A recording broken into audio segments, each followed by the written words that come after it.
Nagsimula ang lahat para magkaroon ng sariling pagkain, dumaan ng pandemya. Kaya nagkaroon ng mas malaking oportunidad si Don Bustamante.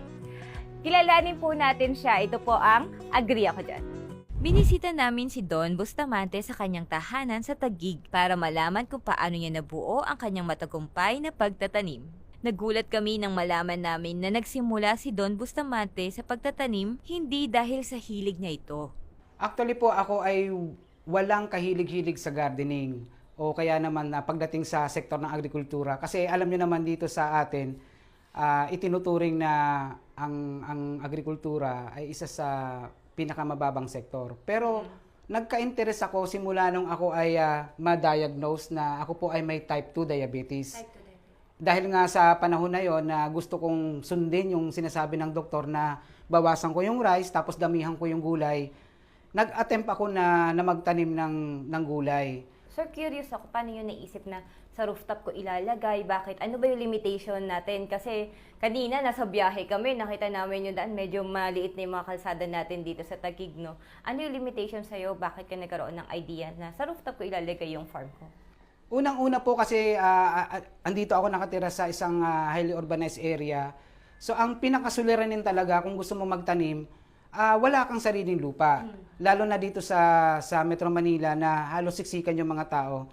Nagkataon lang na nung time na mag-start ako mag-gardening, itong bahay namin, ginagawa pa lang. So talagang dinisenyo ko na siya na magkaroon ng isang maliit na porsyon na dito ako maglalagay ng halaman. Kasi nga, unang-una, wala akong space para matupad yung kagustuhan ko na makapag-produce ako ng sariling pagkain kahit wala akong lupa. Sir, ano yung mga preparation na kailangan kung mag-start tayo ng rooftop garden? Unang-una, siyempre, dapat mayroon kang space. Okay, so kung halimbawa, mayroon kang rooftop, linisan mo muna yung rooftop mo, i-imagine mo saan mo ilalagay yung mga tanim, kung mayroon mga bagay na makakaabala, kailangan tanggalin mo yon. Pag-aralan mo rin kung saan nanggagaling yung sunlight. Kasi baka mamaya, dito ka magtanim, tapos hindi naman siya tinatamaan ng sikat ng araw. Tandaan po natin na yung mga tanim, meron po yung tinatawag na sunlight requirements. Depende kung ano yung itatanim mo. Halimbawa, yung pechay kasi, ano po yan mga solenoid crop po yan. So, ibig sabihin, sila po yung nangangailangan ng mas maraming sikat ng araw. So usually po ang pechay, nasa 6 to 8 hours po yan. So kapag magtatanim ka sa rooftop, tingnan mo doon sa area kung saan yung pwesto na tinatamaan ng araw up to 6 to 8 hours. Yung liwanag talaga. Oo. Meron din namang mga ibang klaseng crop. Halimbawa, mahilig ka sa mga herbs. Halimbawa, yung dill, yung basils, yung coriander. Sila naman yung medyo less. Nangangailangan sila ng 3 to 6 hours. So titingnan mo din doon sa area mo, saan ba dito yung area na dito ako maglalagay ng mga herbs na babagay doon kung gaano karami yung volume ng sikat ng araw. Hindi gaanong matagumpay ang unang sabak ni Don Bustamante sa pagtatanim. Yung unang tanim ko medyo maganda, pero yung pangalawa, hindi na siya ganoon kaganda kagaya nung una kasi siyempre yung ginamit kong lupa nagamit na yung nutrients. So doon po ako nag-start na mag-aral. Self-studying lang po ako. Marami namang mga libreng information sa kasalukuyan sa internet at saka siyempre nagtanong-tanong na rin po ako sa mga kakilala o sa mga nakikita kong mga nagtatanim kung ano yung mga dapat gawin. Para kay Don Bustamante, hindi lang sapat na kaalaman ang kailangan sa pagtatanim. Pero yung talagang matututo ka, dapat porsigido kang matuto at saka kailangan mo talagang i-practice kung ano man yung mga nababasa mo. Halimbawa, paano yung tamang paghahalo ng lupa. So imbis na nababasa mo lang siya, i-try mo kasi hindi lahat ng nababasa mo tama, Applicable dun sa gagawin mo. Opo. Oo. Saka syempre, Yes po. saka syempre kung ikaw ay mag-aaral pa lang, doon ka tumingin sa mga information na ibinigay ng mga kapwa mo Pilipino.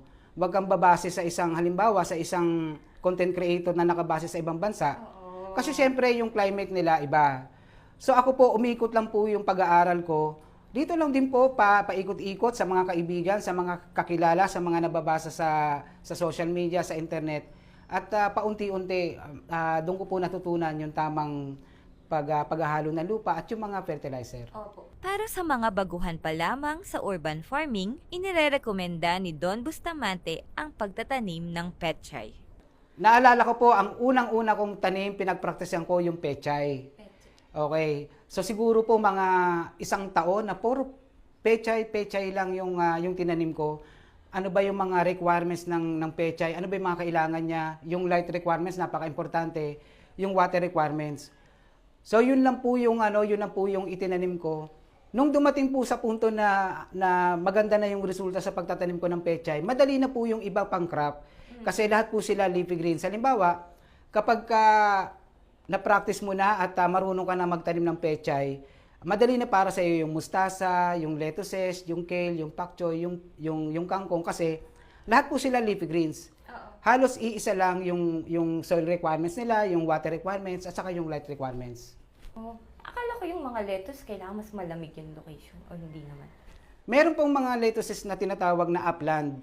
Meron din mga tinatawag na lowland. So halimbawa kapag ka nasa mainit na area ka, halimbawa dito sa Metro Manila, pipiliin mo lang yung variety ng lettuces na akma sa climate kung nasaan ka. So kung halimbawa naman ikaw ay nasa isang lugar na malamig, halimbawa ikaw ay nasa Silang, sa Lipa or sa Tagaytay or sa Baguio, pwede kang magtanim ng mga crop na akma din doon sa climate.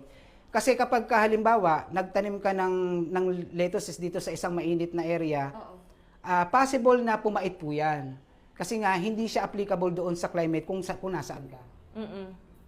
Tapos, yun ang mga nabanggit mo, yung pechay, yung mga mustasa. Yan yung sa, pagka nagkaklase ka dati, elementary, high school, TLE, may gardening.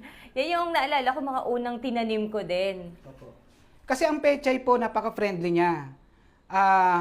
Sa lahat ng uri ng leafy greens, ang pechay yung hindi ka gaanong mahihirapan, pero kailangan mo pa rin yung tamang information, paano mo mapapalaki yung pechay.